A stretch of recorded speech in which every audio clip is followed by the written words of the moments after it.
Salut tout le monde, j'espère qu'on pète la forme comme d'habitude. Vous savez déjà c'est qui? C'est l'animateur 3XL, Karamo Diaby. Bienvenue encore une fois dans le podcast Mets-toi bien. Alors, cette émission, c'est une première qui est désignée comme le lancement officiel de notre podcast biologique. Dans ce cas, je vous souhaite la bienvenue dans le podcast Mets-toi bien. C'est un podcast qui met en lumière les artistes et leur histoire inspirante. Aujourd'hui, j'ai l'honneur de recevoir un artiste, chanteur, dont le parcours et la sensibilité partent directement au cœur. Pas de transition, on va explorer son univers, son inspiration et tout ce qui se cache derrière ses chansons. Bienvenue dans le podcast, mets-toi bien. Bienvenue dans le podcast. Comment vas-tu, mon gars? Bien, et toi? Ouais, ça va, ça va. Ouais, On se plaint pas trop. d'accord. Et également, on est dans le podcast, mets-toi bien, qui signifie on se refoule, on se dit, on se parle vrai, au fait. Ouais, comme tu le dis avec ce nom. Voilà, je disais qu'on va directement aller avec la première question. On va pas assez prendre de transition. Ok. Euh, Qu'est-ce qui t'a donné envie de chanter pour la toute première fois? Donner envie. Bon, après, moi, j'étais très casanière, hein. On n'acceptait pas qu'on sorte à la maison. Donc, ça fait que tu écoutes beaucoup de musique. Tu interprètes comme tu peux.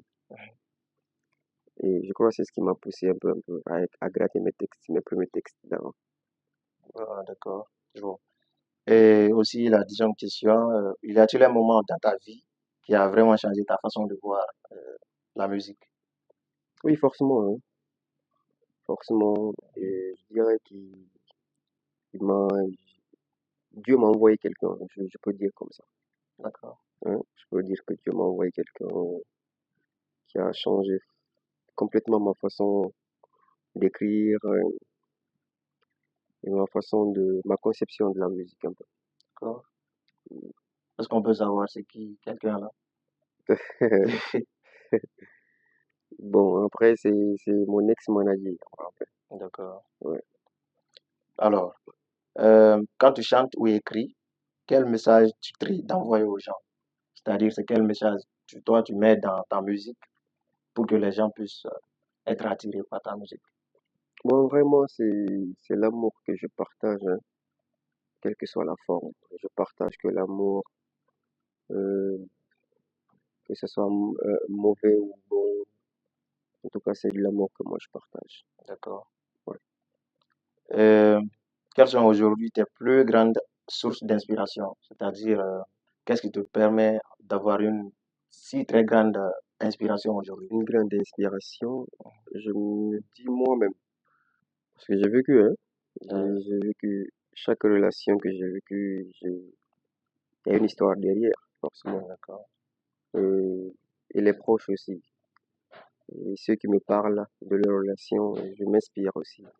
Et, et je pense même à force de regarder les films, le cinéma aussi, je peux dire. Le cinéma aussi, ça inspire beaucoup, beaucoup, j'avoue. Ici, qu'est-ce qui a fait que tu as fait un choix de te baser essentiellement sur l'amour, en fait?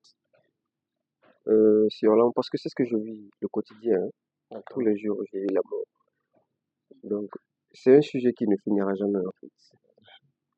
L'amour, ça finira jamais jusqu'à la fin du monde.